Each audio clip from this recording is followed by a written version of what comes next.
ఇదే last warning అందరికీ. ఎవరైనా కూడా అధికారులు తప్పు చేసినారు, అవినీతి చేసినారని చెప్పి ఇంతవరకు జరిగింది ఒక ఎత్తు. ఇప్పటి నుంచి నా దృష్టికి వస్తే అదే బాధితుల ద్వారా, అదే కంప్లైంట్ ఇచ్చినటువంటి ప్రజల ద్వారా డైరెక్ట్ ఏసీబీకి నేనే సపోర్ట్ చేస్తా. ఏసీబీ సపోర్ట్ చేసి మిమ్మల్ని ఏసీబీలో పట్టించిన తర్వాత మిమ్మల్ని కాపాడేది ఎవరు ఉండరు. ఏసీబీ పట్టిస్తే డైరెక్ట్ జైలుకి పోవాల్సి వస్తుంది. జాగ్రత్త. గత ప్రభుత్వంలో ఇంతకుముందు ఉన్నటువంటి అధికారులు అవినీతి చేసి వాళ్ళు అవినీతి అక్రమాలు చేసినారని మనకు చాలామందికి ఫిర్యాదులు వచ్చాయి. అది గమనించి ప్రజలందరూ ఈసారి వైకాపా పార్టీకి ఓన్లీ 11 సీట్లకే పరిమితం చేసి మన ప్రభుత్వానికి పట్టం కట్టారు. ఇప్పుడు మన ప్రభుత్వం వచ్చి ఇప్పుడు సుమారు ఒక 8 నెలలు అయింది. ఈ అవినీతి చేస్తున్న అధికారులందరినీ పంపించాలి. నీతి నిజాయితీగా చేస్తున్నటువంటి అధికారులు మనం నియోజకవర్గానికి గెలిపించుకొని మన ప్రజల సమస్యలను పరిష్కరించాలని చెప్పి ఆలోచనతో ఈ 8 నెలల్లో మన నియోజకవర్గానికి అధికారులందరూ రావడం జరిగింది. వచ్చిన తర్వాత మన అధికారులందరూ అందరికీ ఈ మధ్య కొంచెము అందరూ పనులు చేస్తూ ఉన్నారు. అధికారులు కూడా ఎక్కడ సమస్య లేకుండా పనులు చేస్తానని చెప్పి నేను అనుకుంటూ ఉన్నా.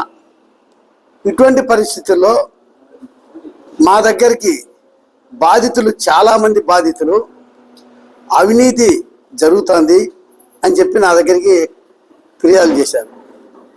దాని మీద కొంతమంది అధికారులు, అందరు కాదు, కొంతమంది బాగా పనిచేస్తున్నారు, బాగా మన ప్రజలు పోతే బాగా రిసీవ్ చేసుకుంటున్నారు, వాళ్ళ పనులు చేసి పంపుతున్నారు. నేను అధికారులకు గట్టిగా చెప్తున్నా, నేను చెప్పే మాట ఖచ్చితంగా అధికారులు ఆలోచించాలా. ఎందుకంటే ప్రతి ఒక్క బాధితుడు నా కాడికి వచ్చి చెప్తా అంటే నేను ప్రెస్ మీట్ ద్వారా అందరికి తెలియజేయాలి. ఏమైనా పొరపాటు జరిగితే రేపు అధికారులకు ఇబ్బంది జరుగుతుంది. అధికారుల మీద నాకు ఎంతో అభిమానం, అధికారులంటే నాకు ఎంతో ప్రేమ. అటువంటి అధికారులకు జీవనోపాధి జరిగాల్సింది ఏంటంటే ప్రభుత్వం నుంచి వాళ్ళకి జీతాలు వస్తే అధికారులందరూ వాళ్ళ భార్య భర్తలు సంతోషంగా ఉంటారు. అది గమనించి వాళ్ళకి ఎవరికి ఇబ్బంది పెట్టకూడదు అనే ఆలోచనలో ఉంటే ఇప్పుడు కొంతమంది అధికారులు, కొంతమంది అందరు కాదు, అది బాగా గుర్తించుకో అధికారులు కూడా కొంతమంది అవినీతి పాల్పడతారు. దానిలో డిపార్ట్మెంట్ వైజ్ కూడా 0 నుంచి టాప్ వరకు కూడా కొంతమంది అధికారులు అవినీతి జరుగుతుందని నా దగ్గరికి ఫిర్యాదులు వచ్చాయి. బాధితులు వచ్చి నా దగ్గరికి వచ్చి అందరు చెప్పుకుంటాను, నా నియోజకవర్గంలో నేను అవినీతి చేయను, నా ప్రజలకు అవినీతి చేయకూడదు, జరగకూడదు. అధికారులు ఎవరైనా అవినీతి చేస్తే నేను ఒప్పుకునేది లేదు. నిజాయితీగా పనిచేయండి, నిజాయితీగా మీకు జీతాలు వస్తాయి, సంతోషంగా మీ భార్య బిడ్డలు సంతోషంగా ఉండండి. అది వదిలేసి ఈ మధ్య కొద్ది రోజుల నుంచి ఎక్కువ అయిపోయిందని చెప్పి నా దగ్గరికి బాధితులు వచ్చి చెప్పుకుంటూ వస్తారు. నా దగ్గర కొంతమంది వచ్చారు, వస్తే వాళ్ళని కూడా నేను తప్పుపోయాని చెప్పి నేను మా బాధితులకు చెప్పి పంపించిన. అయినా ఈ మధ్య ఇంకా ఎక్కువ వచ్చినాయి. అంటే ఎక్కడైనా కూడా అగ్గి లేనిది పొగరాదు. కాబట్టి అవినీతి జరుగుతుందేమో అని నా ఆలోచనకు అనిపించింది. దాని ఇక్కడికే కట్ చేయండి.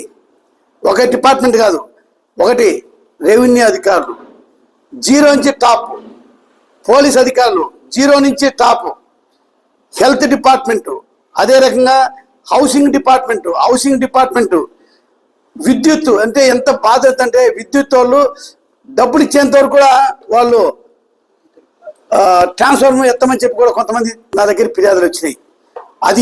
అదే రకంగా PR అంటే పంచాయతీరాజ్ డిపార్ట్మెంటు, అదే రకంగా ఇరిగేషన్ డిపార్ట్మెంటు, అదే రకంగా RWC department, revenue department, R&B department, registration ఆఫీస్లో, మున్సిపాలిటీ ఆఫీస్లో, అదే అగ్రికల్చర్ డిపార్ట్మెంట్లో అన్ని చోట్ల కూడా నా దగ్గరికి వచ్చినాయి. సచివాలయ సిబ్బంది కూడా సరిగ్గా డ్యూటీకి రావడంలే, వాళ్ళు ఇష్ట ప్రకారం అవుతాండ్రు. ఏదో మీరు ఇష్ట రాజ్యంగా ఉంటారంటే నేను సహిస్తా ఊరుకుంటా అనుకుంటారేమో. ఇదే లాస్ట్ వార్నింగ్ అందరికీ. ఎవరైనా కూడా అధికారులు తప్పు చేసినారు, అవినీతి చేసినారని చెప్పి ఇంతవరకు జరిగింది ఒక ఎత్తు.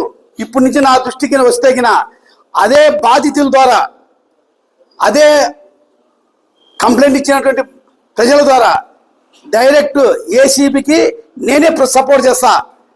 ఏసీబీ సపోర్ట్ చేసి మిమ్మల్ని ఏసీబీలో పట్టించిన తర్వాత మిమ్మల్ని కాపాడే ఎవరు ఉండరు. జరిగే ప్రశ్నలు ఏసీబీ పట్టిస్తే డైరెక్ట్ జైలుకి పోవాల్సి వస్తుంది. జాగ్రత్త. అధికారులకు అందరూ చెప్తున్నా, ఎవరైనా ప్రజలు వస్తే ప్రజలకు మంచి పని చేయండి. ప్రజల దగ్గర నుంచి నాకు ఎప్పుడైనా కంప్లైంట్ ఇప్పుడు వచ్చింది, వచ్చే నేను ఒప్పుకోను. అదేవిధంగా డీలర్స్ ఉన్నారు. డీలర్స్ ఎందుకు ఇచ్చేది? డీలర్లు ప్రజలకు పంపకం చేయాలని. దాంట్లో ఎక్కడైనా కూడా బ్యాక్లాగ్ ఉంటే ఇన్ని రోజులు బ్యాక్లాగ్ ఉంటే మీరు తీసుకోవడం ఎందుకు తీసుకున్నారు? బ్యాక్లాగ్ ఉంటే తీసుకోవడం ఫస్ట్ తప్పు మీది. తీసుకున్న తర్వాత ఇప్పుడేదో ఒక బ్యాక్లాగ్ ఉందని చెప్పి అందరూ తక్కువ పంచుతారు. నా దృష్టికి వచ్చింది. ఇక మీదటిగా నా దృష్టికి మళ్ళీ ఇదే రకం వస్తే ఖచ్చితంగా డీలర్షిప్ కూడా పెరికేసి వేరే వాళ్ళకి ఇస్తాను. వేరేదిగా నాకు ప్రజలు ఇంపార్టెంట్. ప్రజలు నన్ను అవినీతి లేనటువంటి పరిపాలన చేయమని నాకు అవకాశం కల్పించారు. ఖచ్చితంగా నా ప్రజలకు, నా నియోజకవర్గం ప్రజలకు ఎక్కడైనా అవినీతి జరగకూడదు. దాని మీద ఆలోచించిన అధికారులందరూ. నేను మరీ ఎందుకంటే నేను చెప్పడం కాదు, నేను చేసి చూపిస్తా. నెక్స్ట్ ఎవరైనా అధికారులకి అవినీతి పాల్పడినానంటే తెలుసుకొని కింద 0 లెవెల్ నుంచి టాప్ లెవెల్ వరకు మీరు ఆలోచించుకోవాలా. నేను అవినీతి చేయకూడదు, అవినీతి జరగదని చెప్పి నేను ఎంతో సంతోషంగా ఉన్నా. ఇప్పుడు వస్తున్న నాకు బాధ కలుగుతుంది. అధికారులకు ఎవరు ఇబ్బంది పెడతాను? అధికారులు నాకు అభిమానం, ప్రేమ ఎక్కువ. అయినా కూడా మీరు కూడా అదే రకంగా ప్రజలను ప్రేమ రకంగా చూసుకోండి, అవినీతి లేకుండా చేయమని చెప్పి ప్రజలు కోరుకుంటున్నా. ఎక్కడైనా మళ్ళీ నాకు వచ్చి మళ్ళీ చెప్తున్నా, నా దృష్టికి కంప్లైంట్ వస్తే నెక్స్ట్ డైరెక్ట్ అటాక్ చేపిస్తా. అదే బాధితుల ద్వారా అదే అధికారి మీద అటాక్ చేపిస్తా. కాబట్టి జాగ్రత్త. అధికారులకు అందరికీ తెలియజేసుకుంటూ ఈరోజు మీకు చెప్పాలనే ఉద్దేశంతోనే ప్రజలకు తెలియాలా, ప్లస్ అధికారులకు కూడా తెలియాలా. అది మీడియా మిత్రుల ద్వారా అయితే, మీరైతే పబ్లిక్ అయితే అని చెప్పేసి మీ ద్వారా అందరికి తెలియజేయాలని చెప్పి నేను కోరుకుంటున్నా. నా దగ్గర కంప్లైంట్ వస్తే నేను డైరెక్ట్ ఏసీబీ పట్టిస్తా. మళ్ళీ యాక్షన్ కాదు, ఏసీబీ పట్టించి ఆ తర్వాత ఎంత రికమెండేషన్ వచ్చినా ఒప్పుకునే సమస్య ఉండదు.